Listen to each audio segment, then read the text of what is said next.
Donc aujourd'hui, on va voir la vie du prophète Daniel.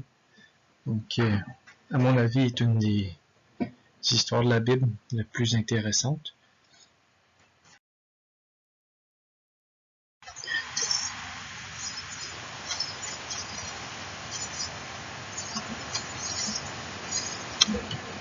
Donc, vous vous souvenez qu'on avait vu la déportation du royaume de Juda.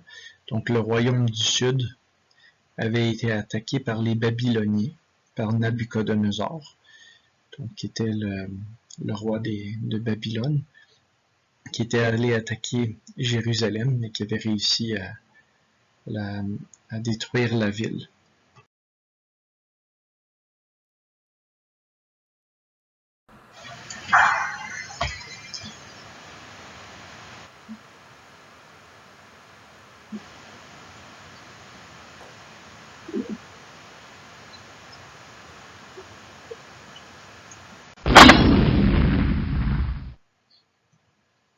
Donc, c'est ça, Nabuchodonosor a détruit la ville en l'an 586 avant Jésus-Christ. Donc, il a détruit Jérusalem, il a détruit le temple de Jérusalem aussi. Donc, c'était le temple que le roi Salomon avait construit, le premier temple de Jérusalem.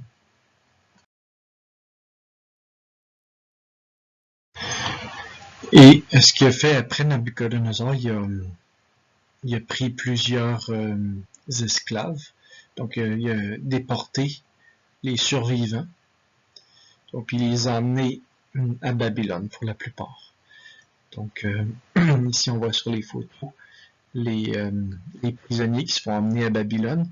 Et parmi eux, il y avait le prophète Daniel. Donc, Daniel était un des prisonniers. Il se faisait entraîner jusqu'à Babylone.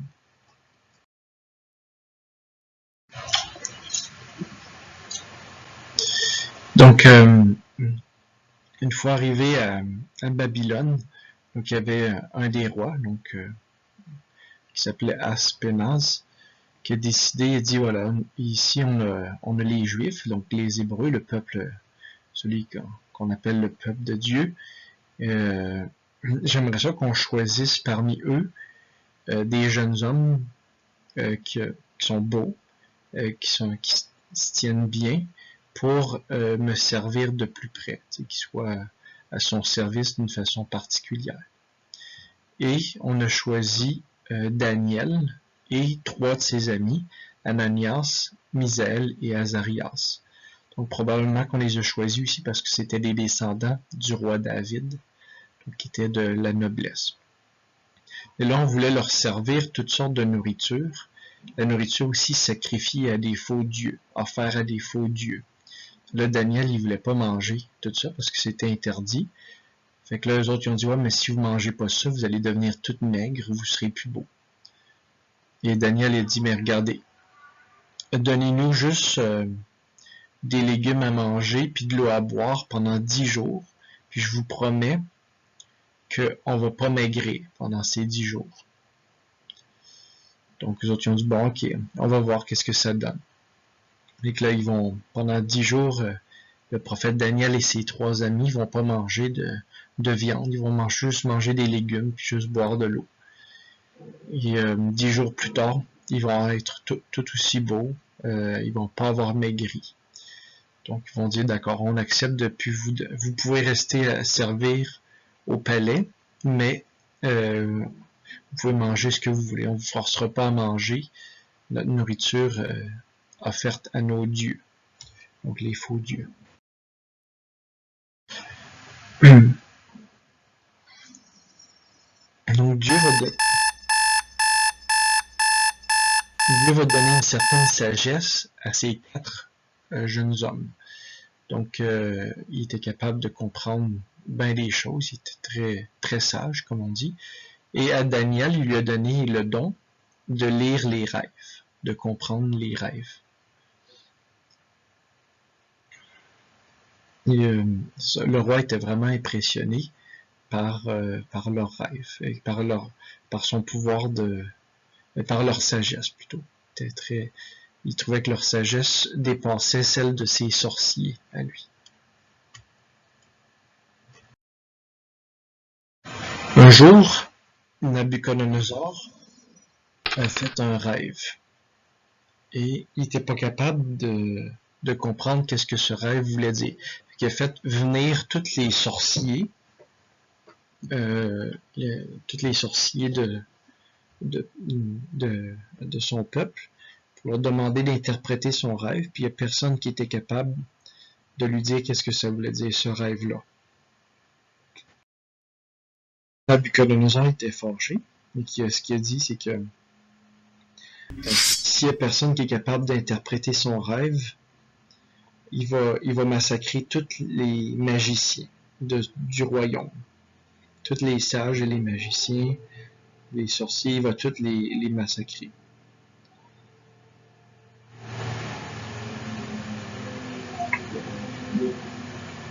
Puis là, quand ça a été dit, ben, ça dit qu'il fallait qu'on tue aussi Daniel et les trois autres, parce que eux autres étaient parmi les sages du royaume. Et là, Daniel va dire à ses trois amis, ok, on va prier, puis on va demander au bon Dieu de nous révéler c'est quoi ce rêve, qu'est-ce que ça veut dire. Donc là, pendant la nuit, Daniel a eu une révélation de qu'est-ce que ça voulait dire le rêve. Il a eu une vision dans la nuit, puis Dieu lui a dit même c'était quoi que Nabuchodonosor avait vu dans son rêve. Fait que là, Daniel, il va demander à rencontrer le roi Nabuchodonosor. Il va dire, faites-moi aller le voir, je veux lui parler, j'ai quelque chose à lui dire. Fait qu'ils vont l'emmener devant Nabuchodonosor pour lui dire, allez, es-tu pas tes sages? Laisse-nous une chance, je vais t'interpréter c'est quoi ton rêve. Là, le roi, il va même pas lui dire c'est quoi qu'il a rêvé, c'est Daniel lui-même qui va lui dire avant. Il va dire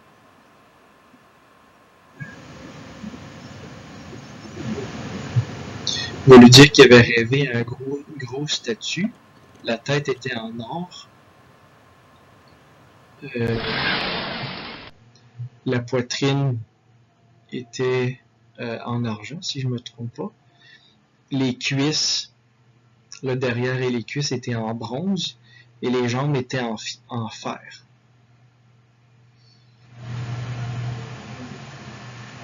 Une partie en fer puis une partie en argile.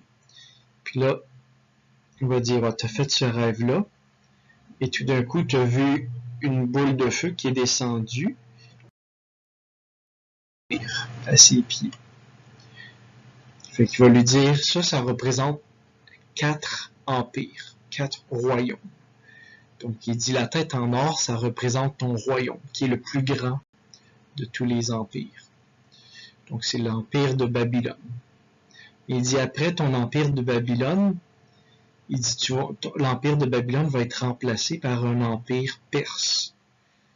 Donc la poitrine en argent, ça représente l'empire perse. Mais pour ça, il dit l'empire perse va être remplacé par l'empire grec.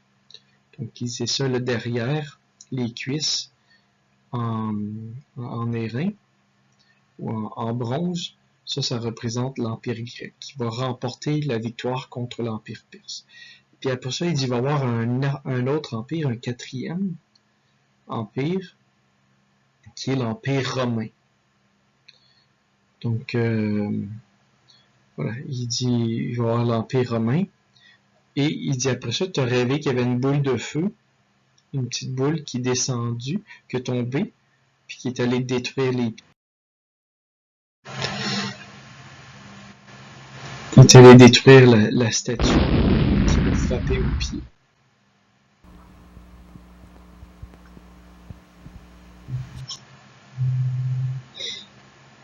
Donc, comme on a vu dans la vidéo, et ça, il dit, ça veut dire que le Messie, donc Jésus, va naître à l'époque de l'Empire romain. Donc, et Jésus va faire un royaume sur toute la terre. Donc, le Jésus le Sauveur va naître à l'époque de l'Empire romain, puis il va faire un royaume qui va recouvrir toute la terre. Donc c'est un royaume spirituel, bien sûr. Jésus va être un roi spirituel.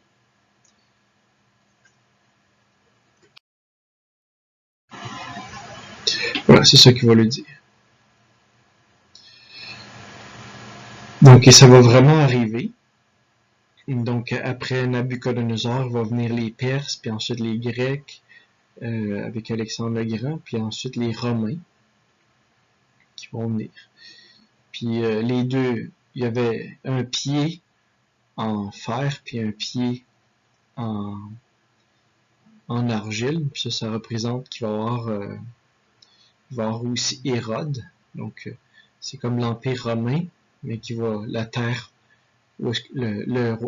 promise que Dieu avait donnée à Moïse, elle va être divisée en deux. Il va y avoir Hérode et il va y avoir Ponce Pilate aussi, qui vont régner. C'est un peu ça que ça veut dire, les deux pieds de différentes avec différents matériels. Et là, c'est à cette époque-là que va venir Jésus, que Jésus va naître pendant l'Empire romain.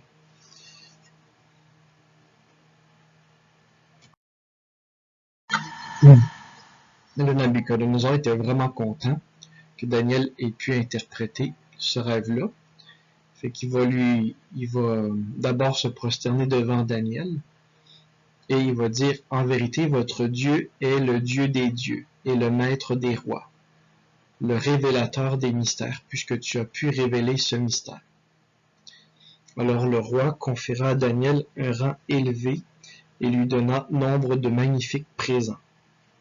Il le fit gouverneur de toute la province de Babylone et supérieur à tous les sages de Babylone. Puis là, Daniel, il va demander aussi que ses trois amis, Ananias, Misaël et Azarias, qu'il y ait un statut spécial aussi pour travailler dans les affaires, pour l'aider à gérer comme gouverneur. Un peu plus tard, Nabucodonosor va décider de construire une grosse statue en or. Il va faire construire une statue de lui-même en or, puis il va demander à tout le monde de se prosterner devant la statue au son de la trompette. Puis il dit: quiconque ne se prosterne pas devant la statue sera jeté dans une fournaise avec du feu très ardent, du feu très très chaud. Et là, au son de la trompette, tout le monde s'est mis à genoux, sauf les trois amis de Daniel. Donc Daniel, lui, n'avait pas besoin de se mettre à genoux parce qu'il était gouverneur. Il s'est pas fait demander de se mettre à genoux. Mais les trois amis de Daniel, eux autres, ils étaient dans la foule, ils étaient supposés se mettre à genoux, mais ils n'ont pas voulu se prosterner devant la statue de Nabucodonosor. Là, tout le monde sont allés les dénoncer à Nabucodonosor. Ils ont dit: ces trois-là se sont pas prosternés devant ta statue pour l'adorer. Nabucodonosor va les faire prendre, prosterner devant ma statue. Et là, eux autres, Ananias, Misaël et Azarias, ils vont répondre: point n'est besoin pour nous de te donner réponse à ce sujet, si notre Dieu, celui que nous servons, est capable de nous délivrer de la fournaise du feu ardent. Donc il dit: on n'a même pas besoin de t'expliquer. Notre Dieu est tout puissant, c'est lui qui décide si il va nous sauver de la fournaise ou pas. Peu importe ce que tu décides. Mais nous, ils vont dire: on refuse de se prosterner devant un autre Dieu que le seul vrai Dieu.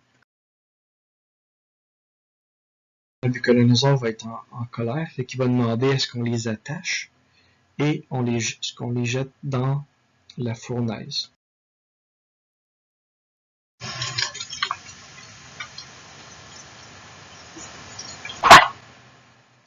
Donc la fournaise était tellement brûlante, tellement chaude, que les gardes qui sont allés les jeter dans le feu ont été brûlés eux aussi, ils sont morts. Donc ils se sont approchés, puis quand ils ont ouvert la porte, ça les a les flammes les ont brûlés. Et ils ont pu jeter Ananias, Misaël et Azarias dans la fournaise de feu. Et l'histoire raconte que pendant qu'ils étaient dans la fournaise, ils n'ont même pas senti la chaleur, la brûlure, ils se sont mis à marcher, à chanter les louanges du bon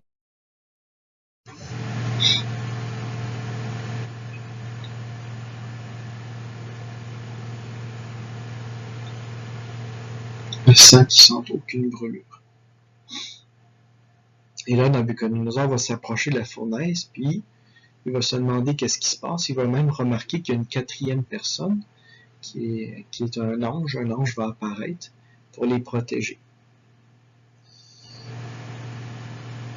Donc là, Nabucodonosor va s'approcher de l'ouverture de la fournaise et du feu ardent et dit: Ananias, Misaël et Azarias, serviteurs du Dieu très haut, sortez et venez ici.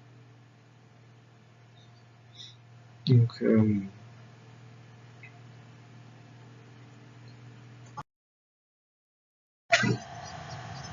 là, Nabucodonosor il va dire: béni soit le Dieu de Shadrach, Meshach et Abednego. Ça, c'est un surnom qu'on lui donnait. Donc, au lieu d'utiliser leur vrai nom, ils leur ont donné un surnom.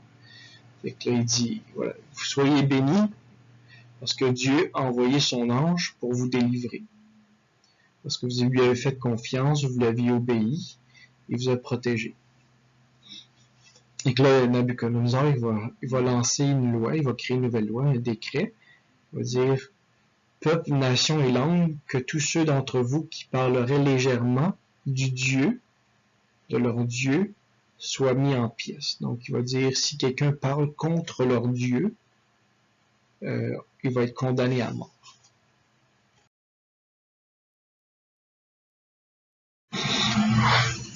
Un peu plus tard, Nabucodonosor va faire un autre rêve.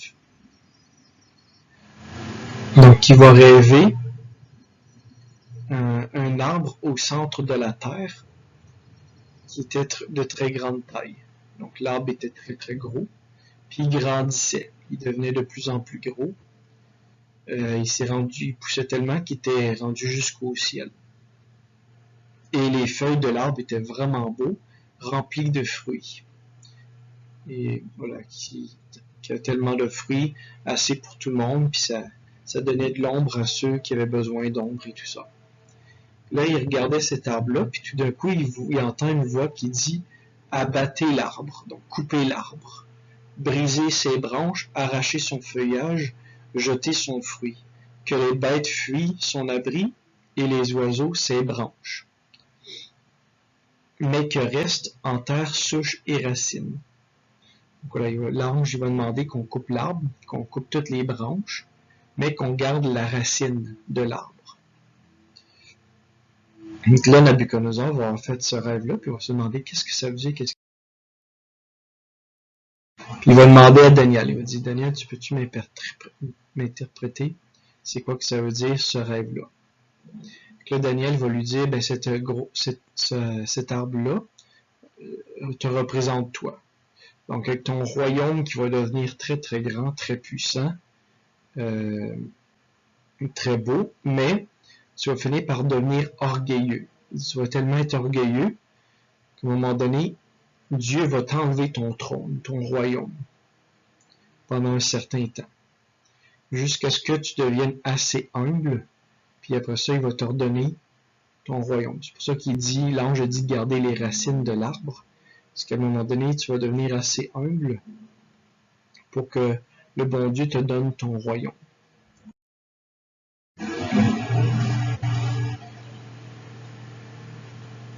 Fait que c'est ça. Ça, c'est Daniel qui est en train de lui expliquer tout ça.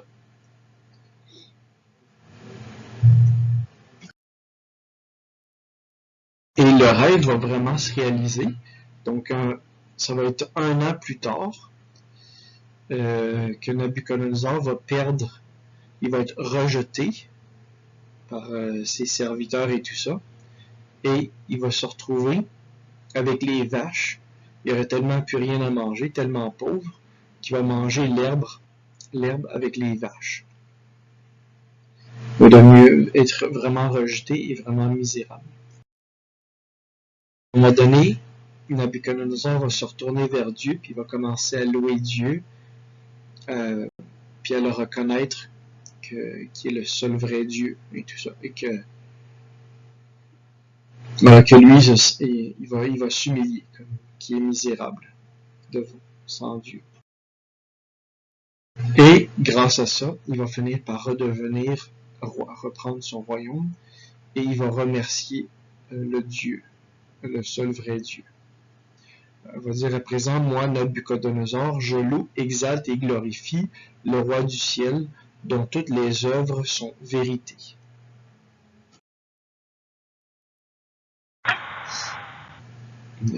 Fait que Nabuchodonosor va régner encore quelques années. À un moment donné, il va finir par mourir, probablement de vieillesse, et c'est son fils Balthazar qui va régner à sa place.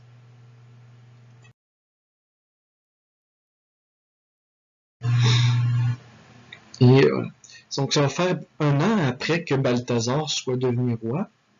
Daniel va faire un drôle de rêve. Il va rêver à 4 sortes de créatures, des bêtes, qui vont sortir de l'eau, qui vont sortir de la mer. Donc d'abord, il va voir un lion qui va sortir de la mer avec des ailes. Et ensuite, il va voir un ours. Il dit, voici... donc, la première bête était pareille à un lion, avec des ailes d'aigle. Tandis que je la regardais, ses ailes lui furent arrachées. Elle fut soulevée de terre et dressée sur ses pattes comme un homme, et un cœur d'homme lui fut donné. Voici une deuxième bête, tout autre, semblable à un ours, dressé d'un côté. 3 côtes dans la gueule entre les dents. Donc l'ours avait 3 côtes, c'est des os dans sa gueule.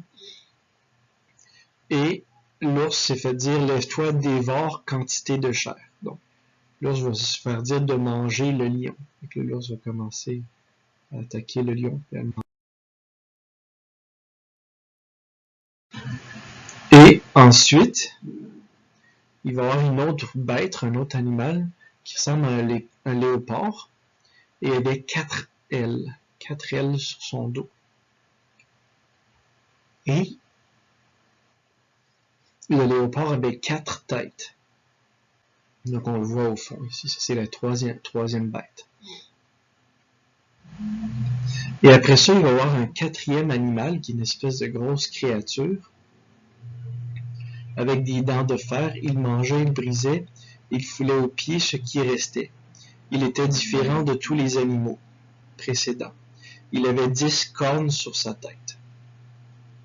Je considérais les cornes et voici une autre petite corne sortie au milieu d'elle, et 3 des petites cornes furent arrachées devant cette corne. Et voici, elle avait des yeux comme des yeux d'homme et une bouche qui parlait avec arrogance, donc avec méchanceté.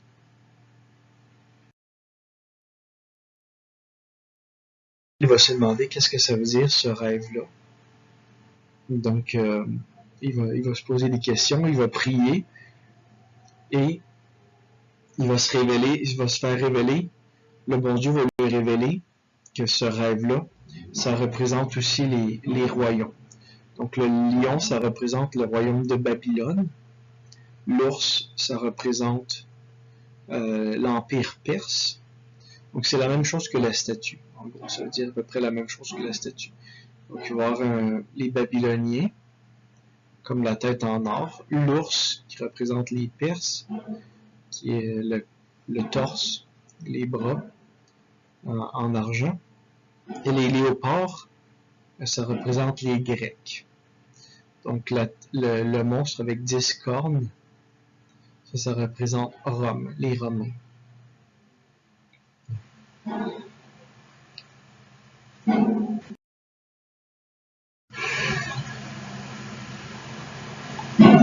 Après ça, il va faire un autre rêve. Il va rêver qu'il y avait un bélier avec deux cornes. Et ensuite, il y a un bouc avec une grosse corne au milieu qui va venir et qui va foncer dans le bélier.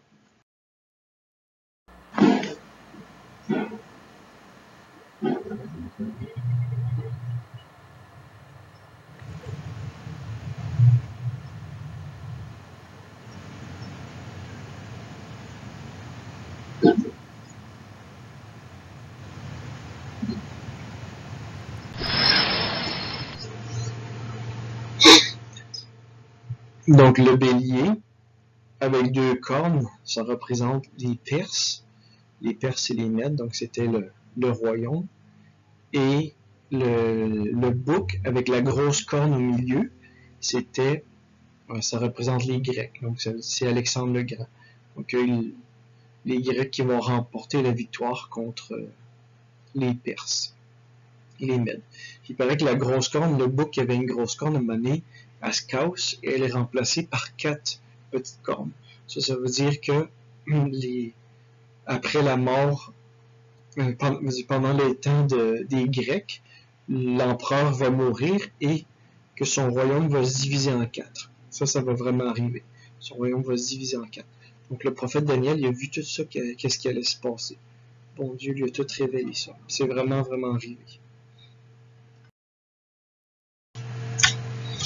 Un peu plus tard, le roi Balthazar, donc qui était le fils de Nabuchodonosor, a décidé d'organiser un grand festin avec les coupes, les vases sacrés du temple de Jérusalem, qu'on avait volé du temple de Jérusalem, que son père avait volé du temple de Jérusalem.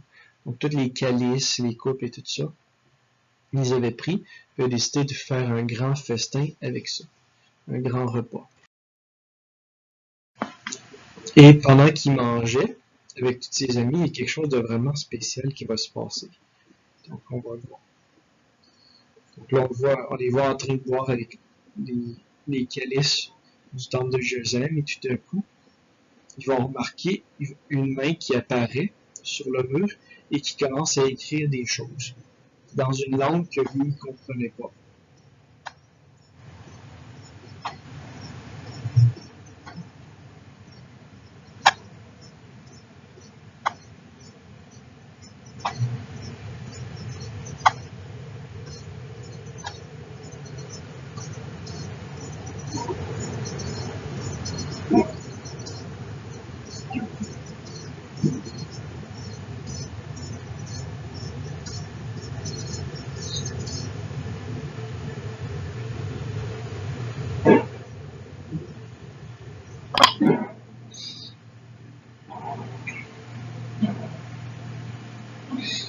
Donc, là, on voit ici l'image de Nabuchodonosor qui voit la main qui écrit sur le mur et il va chercher à savoir qu'est-ce que ça veut dire. Il ne comprenait pas.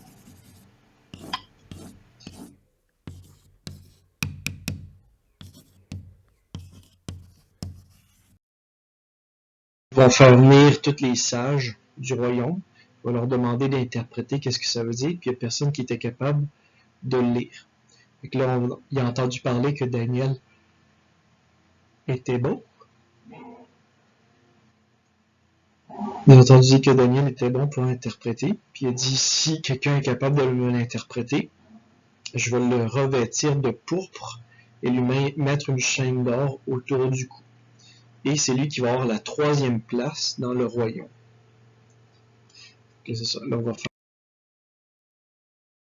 Donc le Daniel s'en vient. Il va dire est-ce que c'est toi qui es Daniel des gens de la déportation de Juda, amené de Juda par le roi mon père? J'ai entendu dire que l'esprit des dieux réside en toi, et qui se trouve en toi lumière, intelligence et sagesse extraordinaire. Ouais, peux-tu m'interpréter? Qu'est-ce que ça veut dire? Puis là, Daniel, il va lui dire il va dire Nabuchodonosor, ton père, était devenu un roi très puissant, très majestueux, avec beaucoup de gloire. Et à un moment donné, il est devenu tellement orgueilleux que Dieu l'a puni, l'a rabaissé, mais il s'est converti et Dieu lui a redonné son trône. Il dit, toi aussi, tu es devenu très orgueilleux, très puissant, rempli de gloire, de majesté, et tu es devenu, encore une fois, tu es devenu très orgueilleux.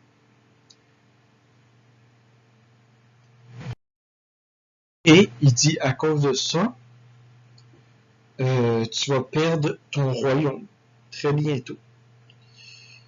Donc, on a dit, mais toi, Balthazar, son fils, tu n'as pas humilié ton cœur. Bien que tu aies su tout cela, tu t'es exalté contre le Seigneur du ciel, tu t'es fait apporter les vases de son temple, et toi, tes seigneurs et tes chanteuses, vous y avez bu du vin, et vous avez fait louange aux dieux d'or et d'argent, de bronze et de fer, de bois et de pierre. Il a donc envoyé sa main qui, toute seule, a tracé cette écriture. Donc il dit que c'est la main de Dieu qui a écrit ça, et la main de Dieu a écrit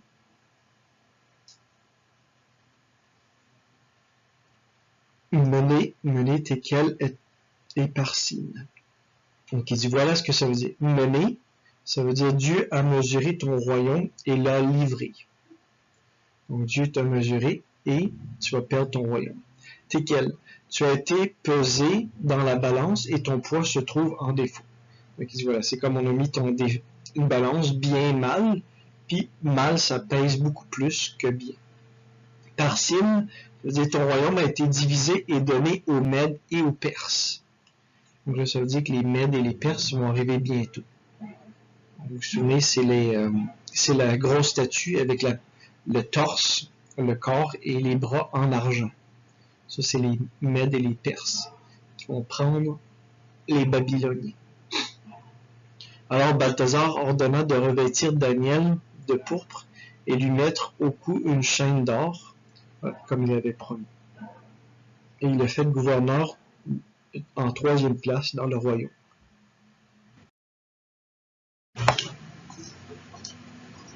Cette même nuit, quelqu'un va tuer le roi Balthazar. Il va être assassiné. La nuit après qu'il ait vu la main écrire. Que ce que Daniel lui a dit, c'est quoi que ça veut dire. Et c'est Darius, roi de Mède, un Mède, qui va prendre la place, qui va devenir roi à l'âge de 62 ans. Donc là, on est passé du lion. Vous vous souvenez, dans le rêve, il y avait le lion. Après ça, il y avait l'ours. Donc là, on est rendu dans l'époque de l'ours. Donc les Mèdes et les Perses, ça représente l'ours. Et c'est aussi, vous vous souvenez, la statue, il y avait la tête en or, le haut du corps en argent. On est rendu à l'époque du haut du corps en argent. Donc Darius, roi de Mède, aimait beaucoup Daniel. Ce qui a fait que ça a rendu d'autres jaloux.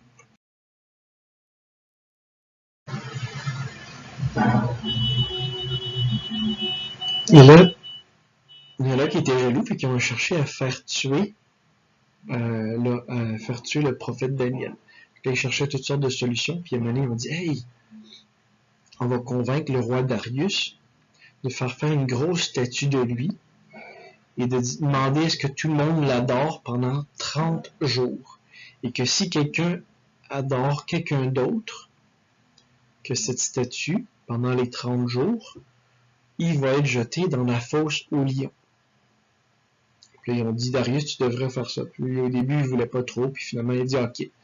Il a signé un décret, il a dit je proclame que dans les 30 prochains jours, ceux qui n'adorent pas ma statue, qui adorent un autre dieu que ma statue, cela sera jeté dans la fosse aux lions.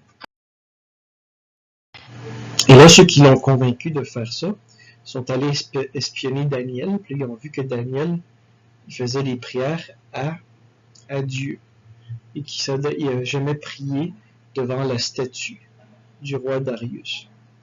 Fait que les autres vont aller le dénoncer. Darius, hey Daniel, on l'a vu qu'il n'avait pas adoré ta statue, qu'il adorait un autre dieu. Fait que là, Darius, qui aimait beaucoup Daniel, il dit oh non, il dit Daniel, pourquoi t'as fait ça? Puis Daniel va lui dire qu'il voulait pas adorer d'autres dieux que le seul vrai Dieu. Puis là, il cherchait toutes sortes de façons pour pas être obligé de jeter Daniel dans la fosse aux lions. Mais il avait fait une promesse. Puis les autres ont dit, t'as fait ta promesse, t'as pas le droit de briser ta promesse. T'es obligé, selon ta promesse, de le jeter dans la fosse aux lions. Donc là, Daniel va être jeté dans la fosse aux lions.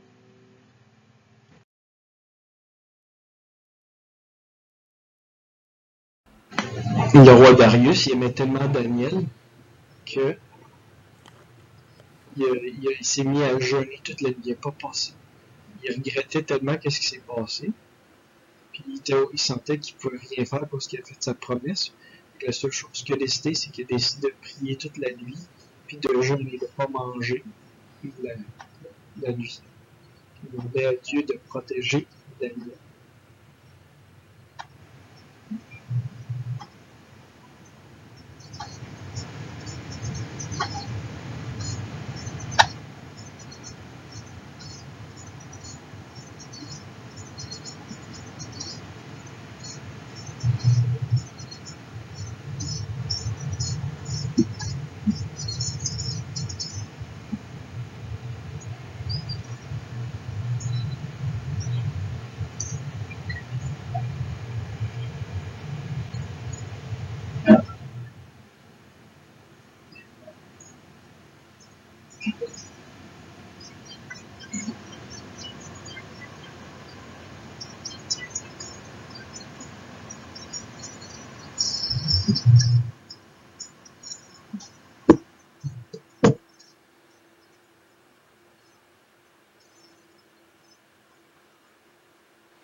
Et on voit qu'il y a un ange qui va apparaître et qui va sauver Daniel de la gueule des lions.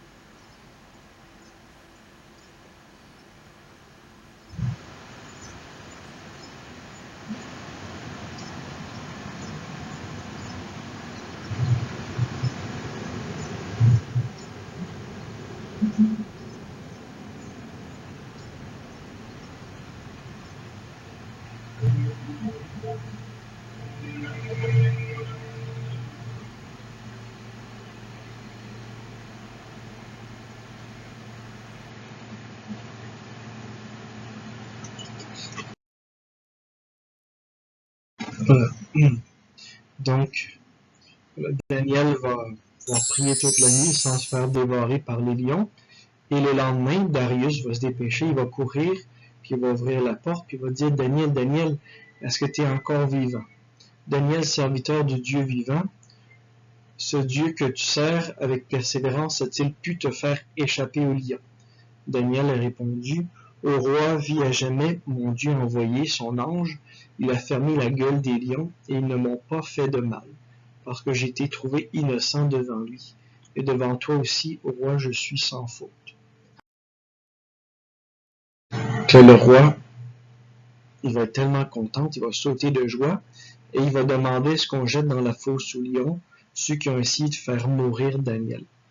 Donc ils vont les jeter dans la fosse aux lions, puis l'histoire raconte qu'ils ont à peine eu le temps de toucher le sol, qu'ils se sont fait dévorer par les lions.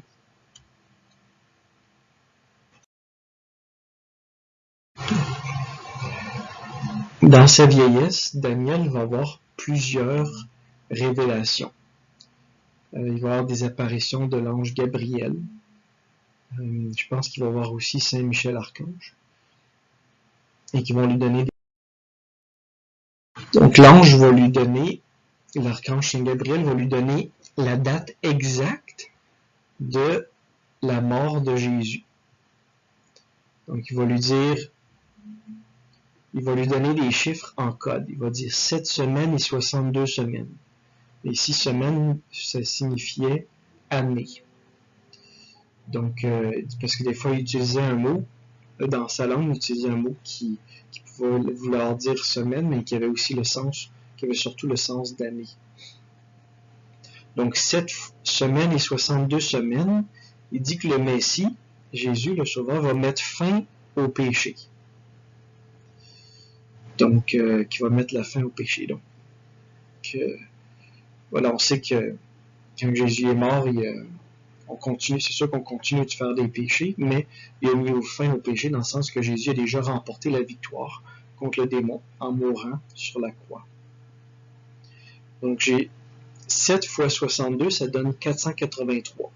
Donc, l'ange lui dit dans 483 ans, non, il dit 483 ans après que le temple de Jérusalem soit reconstruit, donc après le décret de reconstruction du temple de Jérusalem, il dit le Messie va mettre fin au péché. Donc, et on a fait le calcul, et ça donne exactement l'an 33. Donc, l'ange, c'est beau parce que l'ange lui a dit que c'est en l'an 33 après Jésus-Christ qu'il va mettre fin au péché. Donc, on avait les chiffres. Et il lui a dit que le Messie va venir et le Messie va être supprimé, c'est-à-dire qu'il va mourir. Et il dit pas longtemps après la mort du Messie, il va y avoir des guerres, des désastres, et le temple va être encore détruit, le temple de Jérusalem, une deuxième fois. Si on sait que c'est vraiment arrivé, c'est arrivé 40 ans après la mort de Jésus, à peine 40 ans. Et il dit que Jésus va faire une alliance avec un grand nombre. Ouais. Il a vu aussi, on pense aussi qu'il y a eu des visions de la fin du monde. Il y a eu des visions, des révélations, le prophète Daniel, mais il y en a qui sont pas trop sûrs, ça veut dire quelle époque. Des fois, il y en a qui pensent que c'est la fin du monde, certaines de ces révélations. Donc, à un moment donné, il parlait qu'il a vu qu'il va y avoir un temps très difficile et qu'à ce moment-là, Saint Michel, le grand prince, va se tenir auprès des enfants du peuple de Dieu. Et il a dit aussi qu'il va y avoir une grande persécution qui va durer 3 ans et demi. Il a donné ça sous forme de code. Il a dit pour un temps, des temps et un demi-temps. Puis il y en a qui ont lu un peu, qui ont étudié les expressions dans la Bible, puis il y en a qui disent un temps, ça veut dire 1 an, des temps, ça veut dire 2 ans, ça veut dire 3 ans au total, et un demi-temps, c'est une demi-année. Donc 3 ans et demi. Donc on pense que là, il y a eu la révélation de la persécution de l'Antichrist, qui va être pendant 3 ans et demi, avant la venue de Jésus-Christ, donc la dernière venue de Jésus-Christ. Donc c'est ça pour l'histoire du prophète Daniel.